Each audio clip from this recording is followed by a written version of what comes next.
Reproduction plus growth एक साथ हो रहा है। नहीं समझे? कहने का मतलब ये हुआ कि हम मैमल्स का रिप्रोडक्शन एक पहले सेक्सुअल समझ लो तब तुम समझोगे। सेक्सुअल में क्या मैंने आपको बताया था, ओवा प्लस स्पर्म,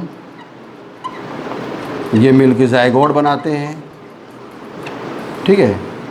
ओवा is a female gamete, sperm is a male gamete, zygote is a single cell, और यही सिंगल सेल आगे क्या कर जाता है, ग्रो कर करके रेप्लिका बना के एक पूरा सिंगल इंडिविजुअल बन जाता है, ठीक है। लेकिन यहाँ पर हमारा रिप्रोडक्शन अलग हो रहा है, ये जाइगोट का फॉर्मेशन अलग हो रहा है। उसके बाद हम स्लोली टेक्स 40 वीक्स, ठीक है। एक नॉर्मल प्रेगनेंसी पीरियड जो 40 वीक्स है, ठीक है, जिसको 9 महीने आप बोलते हैं। उसके बाद फिर इतना बड़े से आप पैदा होते हैं, फिर देखो बढ़ते आज आप 18-17 ईयर्स के हो गए हैं, 16 ईयर्स से कुछ बच्चे हो गए हैं, तो आप ग्रो करते चले गए। तो यानी आपका रिप्रोडक्शन अलग हुआ था लेकिन आपकी ग्रोथ अलग हुई है। मेरे बात से क्लियर है? अब इधर क्या चक्कर है? इधर चक्कर ये है कि जो एसेक्सुअल ऑर्गेनिज्म से जो एसेक्सुअल रिप्रोडक्शन करते हैं, मोस्टली यूनिसेलुलर ऑर्गेनिज्म, जैसे बैक्टीरिया हम कोई भी ले लेते हैं, ये बैक्टीरिया ग्रो करना चाह रहा है 1 से 2, लेकिन ये 1 से 2 हुआ ना तो 1 से ज़्यादा हो गए। जैसे मम्मी पापा और आप 2 से ज़्यादा हो गए ना, वैसे यहाँ पर ये 1 से ज़्यादा हो गया। तो ये ग्रोथ किया या रिप्रोड्यूस किया?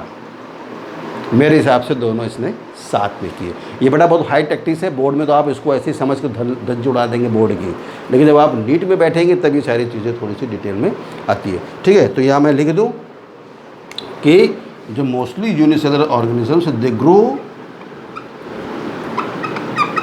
एंड रिप्रोड्यूस सेम टाइम, ठीक है। लेकिन सेक्सुअल रिप्रोडक्शन में क्या है, इसका रिप्रोडक्शन का टाइम अलग है और ग्रोथ का टाइम बेटा क्या है, इसका अलग है, ठीक है। एग्जाम्पल मैमल्स इसमें तुम डाल सकते हो, मैमल्स, और मैमल्स में हमसे अच्छा एग्जाम्पल क्या मिलेगा, ह्यूमन, ठीक है। इसका मतलब ये हुआ कि अगर मैं एक ह्यूमन हूँ, मेरी वाइफ है, हमने अपने आगे जनरेशन को बढ़ाई है, तो यानी मैं रिप्रोडक्शन कर सकता हूँ। मैंने रिप्रोडक्शन किया इसलिए मैं ज़िंदा हूँ। Is that clear? कल को आप अभी छोटे बच्चे हैं, कल आप आगे बढ़ेंगे, आप फैमिली अपनी ग्रो करेंगे, इसका मतलब कि आप ज़िंदा हैं, because you are able to reproduce. मगर उन पेरेंट्स का क्या जो कि कभी फर्टाइल हो ही नहीं सकती। अब जैसे क्लिनफिल्टर सिंड्रोम है, ठीक है। क्लिनफिल्टर सिंड्रोम में जो क्रोमोसोमल कॉपिंग होती है, जो 23 पेयर्स की जो कॉपिंग होती है, वो कॉपिंग एक स्पेशल क्रोमोसोम नंबर है, मुझे याद नहीं आ रहा है, उससे +1 कॉपी हो जाता है मेल, वाई का। अब जब वाई का कॉपी हो गया तो अब वो जो इंडिविजुअल बन के बड़ा होगा, बाहर निकलेगा, बड़ा होगा, वो अस्टेराइल होगा, वो बच्चे पैदा नहीं कर सकता। तो क्या हम ये नहीं बोलेंगे कि वो ज़िंदा नहीं है? फॉर एग्ज़ाम्पल, और थोड़ा सा मैं आपको एग्जांपल देता हूँ, इतनी बात समझ में आए कि मैं इसको मिटा रहा हूँ। चलो अच्छा यहाँ बनाते हैं। ये सेकंड पॉइंट था रिप्रोडक्शन। हम लोग कुछ जीव को लैब में बनाते हैं जिसे हम बोलते हैं म्यूल। म्यूल का नाम आप लोगों ने सुना होगा ना, हिंदी में से बोलते हैं खच्चर। कितना ताकतवर होता है, पहाड़ों पर जितना ईंटा पीटा के दोनों ओर लाद दो, लाद के चला जाता है। अब ये म्यूल जो है बेटा, ये इंटर स्पेसिफिक ब्रीडिंग से बनता है। इंटर सब बताऊंगा, बिल्कुल टेंशन मत लेना। कुछ नाम आ रहे हैं क्योंकि अब आप लोगों ने बड़ा पॉइंट चुना है नीट को पास करने का, तो कुछ चीज़ों को दिमाग में बैठाना होगा। हम सिर्फ एनसीईआरटी को बोर्ड को लेके चलेंगे तो बोर्ड तो मेरे बच्चों आप ज़रूर पास कर लेंगे। बोर्ड का इसको भी आप लिख देंगे तो बोर्ड में तो आप ऐसे बायो में 70 का जो थ्योरी का पेपर होता है आप 60+ ही पाएंगे। लेकिन मुझे तैयार आपको करना है नीट के लिए। एनी हाउ, तो म्यूल एक इंटर स्पेसिफिक ब्रीडिंग होती है, ठीक है। इंटर स्पेसिफिक ब्रीडिंग एक टर्म है जिसको हम इन विट्रो करते हैं। इन विट्रो मतलब होता है लैब में, ठीक है। इन विट्रो मीन्स लैब, ठीक है, लैब में करते हैं। इसमें हम क्या लेते हैं, हम इसमें 2 स्पीशीज़ अलग अलग लेते हैं। आज मेरा पेन साथ नहीं दे रहा, बड़ा परेशान कर रहा है मुझे। इसमें हम लेते हैं हॉर्स और इसमें हम लेते हैं डोंकी।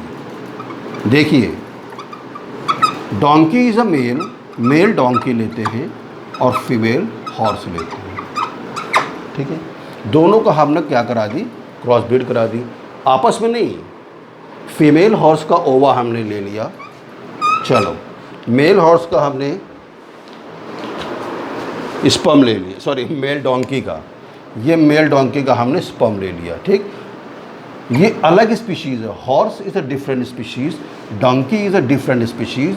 दोनों को हमने दोनों को का गैमीट लिया और इन विट्रो यानी लैब में हमने उसको क्या कर दिया, फर्टिलाइज़ कर दिया।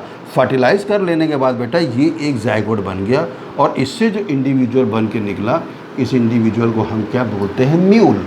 But mule is अस्टराइल।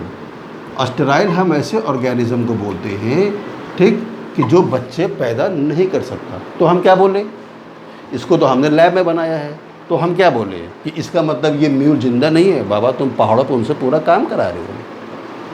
तो it means this can be question also arise कि म्यूल इज़ ए, खैर ये तो क्वेश्चन अराइज नहीं होगा, बड़ा सिंपल सा क्वेश्चन हो जाएगा, तुम लोग फट से उसके धुआं निकाल दोगे, ठीक है। तो कहने का मतलब ये हुआ, कुछ एग्जाम्पल्स और भी हमारे पास है, लेकिन मेरे ख्याल से इतना एग्जाम्पल आपके लिए काफ़ी है। यानी कि ये जो हमने देखो नॉर्मल हमने अपने फैमिली को आगे बढ़ाया, हमने बच्चे पैदा करे, हम लिविंग है। इसने भी इसका ग्रोथ और सेक्सुअल और क्या बोलते हैं, ए सेक्सुअल रिप्रोडक्शन साथ साथ में हो गया, लिविंग ये भी है। लेकिन लिविंग ये म्यूल भी है, क्यों, भले ये रिप्रोड्यूस नहीं कर सकता लेकिन ये लिविंग है, इसके अंदर जान तो है। बाकी ये और क्राइटेरिया को तो फॉलो करेगा, ग्रो कर रहा है, मेटाबॉलिज्म होगा, कॉन्शियसनेस होगी इसके अंदर। अभी तो हमने दो ही कैटेगरी पढ़ी है, ग्रोथ एंड रिप्रोडक्शन। तीसरी कैटेगरी पे चले, कोई दिक्कत तो नहीं होगी। चलो मेटाबॉलिज्म और हम प्रूफ करेंगे। तो इससे हमने क्या सीखा,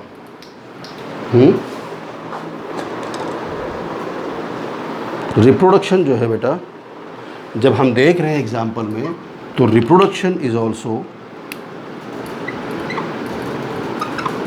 not a specific character of living.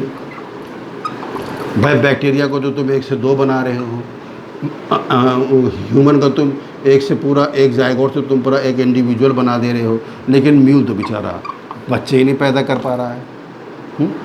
तो क्या बोलेंगे, इसका मतलब जो रिप्रोडक्शन है वो भी डिफाइनिंग कैरेक्टर नहीं। तो 2 डिफाइनिंग कैरेक्टर मिल गए, ग्रोथ और रिप्रोडक्शन दोनों।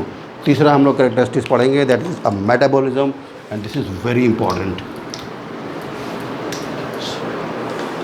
मेटाबॉलिज्म देखो भैया,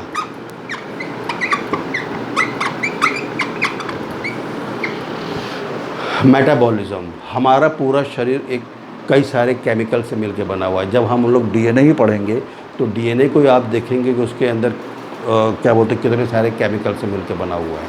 एक सेल कितने सारे केमिकल, बिना केमिकल तो कुछ नहीं है, ठीक है। तो जहाँ पर केमिकल है वहाँ पर मेटाबॉलिज्म तो होगा ही होगा, ठीक है। एक सेकेंड, तो जहाँ पर केमिकल है बेटा वहाँ पर मेटाबॉलिज्म तो होगा ही होगा, ठीक है। पहली चीज़ देखो, अब मेटाबॉलिज्म की 2 कैटेगरी है, एनाबॉलिज्म प्लस कैटाबॉलिज्म।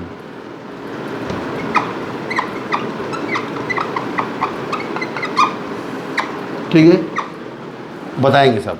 कैटाबॉलिज्म मतलब होता है कैट कट, अगर इसको हम मतलब याद करने के लिए, किताब में कहीं नहीं लिखा है, कट यानी कि कोई एक बड़ा मॉलिक्यूल है आपके बॉडी के अंदर, किसी भी लिविंग ऑर्गेनिजम्स के अंदर, वो बड़ा मॉलिक्यूल, केमिकल मॉलिक्यूल जो क्या है, वो छोटे छोटे मॉलिक्यूल में टूटता है। Not getting the point? Suppose this is a polysaccharide,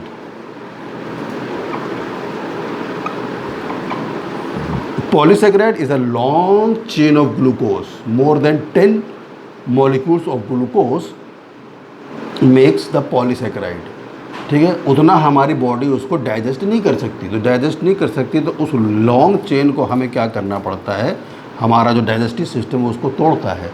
so when it breaks a larger molecule into a smaller molecule, then that process is called catabolism. Anabolism जब कई छोटे छोटे मॉलिक्यूल्स स्मॉलर मॉलिक्यूल्स जुड़ के एक लार्ज मॉलिक्यूल बना लेते हैं, उसे हम क्या बोलते हैं? एनाबॉलिज्म। Got the point. और दोनों को मिला के हम क्या बोलते हैं? मेटाबॉलिज्म। यानी मेटाबॉलिज्म में ऐसा मॉलिक्यूल जो बड़ा है वो छोटे छोटे टुकड़ों में टूट भी सकता है, जो छोटे छोटे टुकड़े हैं वो एक बड़े टुकड़े में जुड़ भी सकते हैं। ठीक है। अब ऐसा ये ब्लैक बोर्ड तो नहीं दिखाएगी। अब ऐसा क्या बताऊँ, ये जो मेरा माइक है ये तो नहीं दिखाएगा। ठीक है। ऐसा पहाड़ तो नहीं दिखाएगा। दिखाएगा? नहीं दिखाएगा। क्यों नहीं दिखाएगा?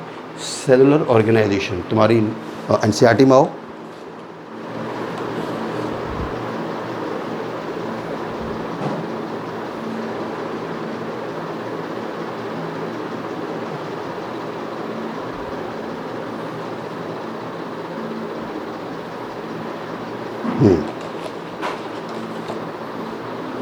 ठीक है। तो एनाबॉलिज्म प्लस कैटाबॉलिज्म, ये जो है metabolism, this is a defining characteristics of a living organisms. Non living organisms metabolism नहीं कर सकते। उनके अंदर केमिकल चेंजेस हो सकते हैं, केमिकल रिएक्शन हो सकते हैं। सपोज़ मान लो ये पड़ा हुआ है हमारे पास बोर्ड, अगर इस बोर्ड के अंदर हम क्या कर देंगे? आग लगा देंगे।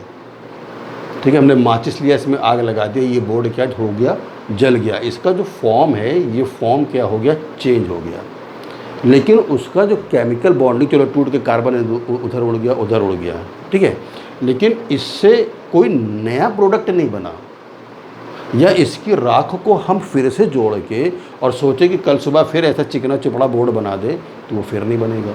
लेकिन यहाँ ऐसा नहीं है। यहाँ इस पॉलीसैकेराइड को तोड़ तोड़ के आपने यहाँ पर मोनोसैकेराइड में तोड़ा, कैटाबॉलिज्म किया। या इस जब अब आपने इस मोनोसैकेराइड को यूज़ नहीं करना है, इसको स्टोर करना है, तो आपने इसको जोड़ जोड़ के इसको क्या किया? एक बड़ा मॉलिक्यूल बना दिया। यानी रहा ये ग्लूकोज ही, पॉलीसैकेराइड फॉर्म में है और ये मोनोसैकेराइड फॉर्म में है, तो ग्लूकोज ही। ठीक है। तो ऐसा कैरेक्टरिस्टिक्स, ऐसा character non living organisms show नहीं करते हैं। क्यों भैया ऐसा होता है? क्योंकि आप देखते हैं कि हमारा जो सेल है, जिसको भी इस कंटेंट में से समझ में नहीं आएगा, उससे मेरे हाथ जोड़ के गुजारिश है कि वो कमेंट सेक्शन में ज़रूर डालेगा। ठीक है। देखो, हमारा बॉडी एक सेल से बना हुआ है। इस सेल को जोड़ के हम क्या बनाए हैं? टिश्यूज़ बनाए हैं। इन टिश्यूज़ को जोड़ के अलग अलग टिश्यूज़ पढ़ेंगे सब डिटेल को जोड़ के हमने ऑर्गन बनाया हुआ है। ठीक है। उस कई सारे ऑर्गन को जोड़ कर हमने ऑर्गन सिस्टम बनाया हुआ है। सोचो कितने क्रिटिकल है हम। और इस पूरे ऑर्गन सिस्टम से एक क्या बना है? इंडिविजुअल या ऑर्गेनिज्म बना है, इंडिविजुअल। तो ये तो मल्टी सेलुलर ही कर सकते हैं, है ना भाई। सिंगल सेल थे हम, ज़ायगोट इतना यहाँ तक हम लोग पहुँच गए। लेकिन एक तो क्या ऐसा नहीं है, क्या बोलते बैक्टीरिया मेटाबॉलिज्म नहीं होता? बैक्टीरिया में भी मेटाबॉलिज्म होता है। वो सिंगल सेल है तो भी मेटाबॉलिज्म होगा बैक्टीरिया के अंदर। So this is called cellular organisation. इसे हम क्या बोलते हैं? सेलुलर।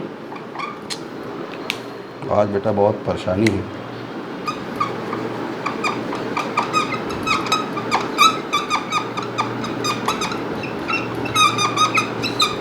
ठीक है। इसको बोलते हैं सेलुलर ऑर्गेनाइजेशन। तो यहाँ पर कहने का मतलब ये हो गया कि जो मेटाबॉलिज्म है, metabolism is a defining characteristics of a living organisms, same as cellular organisation is also a defining characteristics of a living organisms. Is that clear? ठीक है। Next is consciousness. जिसको नहीं समझ में आएगा बेटा प्लीज़ कमेंट सेक्शन में पूछना। मैं अपना इसमें फ़ोन नंबर भी आप मुझको वो कर सकते हैं, मैं डाल दूंगा उसमें, और आप मुझे उस पर कॉल भी कर सकते हैं। Next, last but not least, consciousness.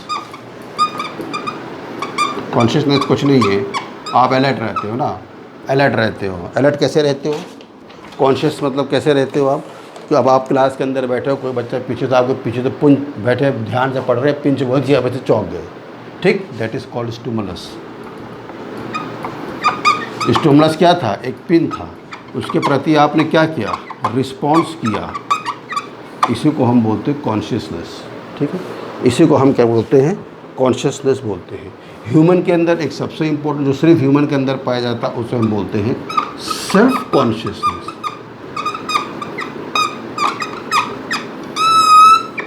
This is found only in human. ये consciousness level only in human. ठीक है, तो कॉन्शियसनेस ये है। मैं डेफिनेशन इसकी आपको कहो तो लिखा दूँ।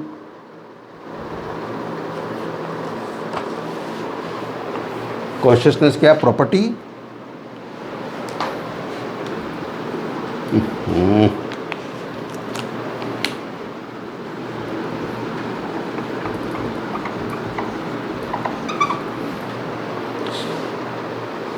of which an organism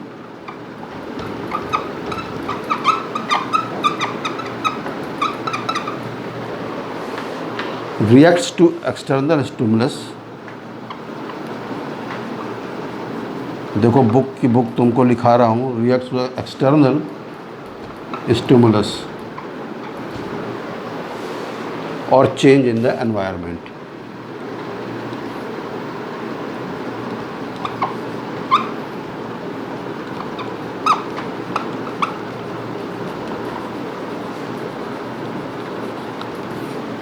ठीक है, इसको हम बोलते हैं कॉन्शियसनेस। और ह्यूमन में जो सबसे इम्पोर्टेंट कॉन्शियसनेस लेवल पाया जाता है that is called self consciousness.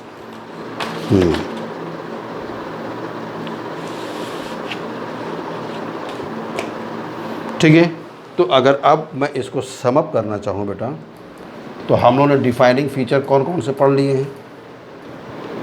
अगर हम कहें living defining features of living organisms,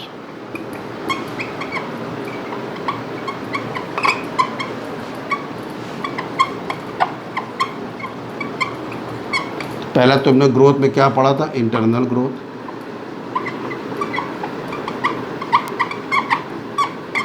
फिर तुमने क्या पढ़ा है? मेटाबॉलिज्म। मेटाबॉलिज्म पढ़ा है ना? ये सेलुलर ऑर्गेनाइजेशन भी बोलते हैं, सेलुलर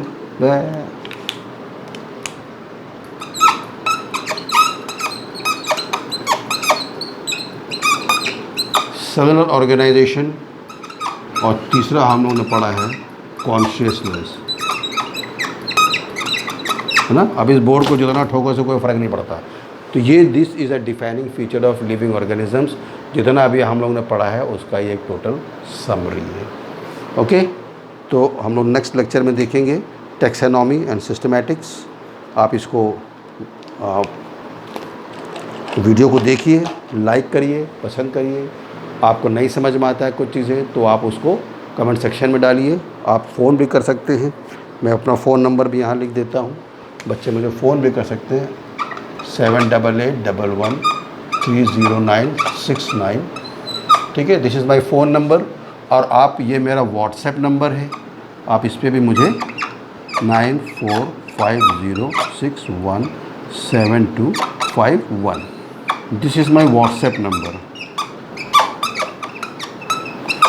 और आप लोग इस पर भी मुझे अपने सजेशंस या आपको जो कुछ बात करनी है या पूछना है आप उसको पूछ सकते हैं। Okay, thank you.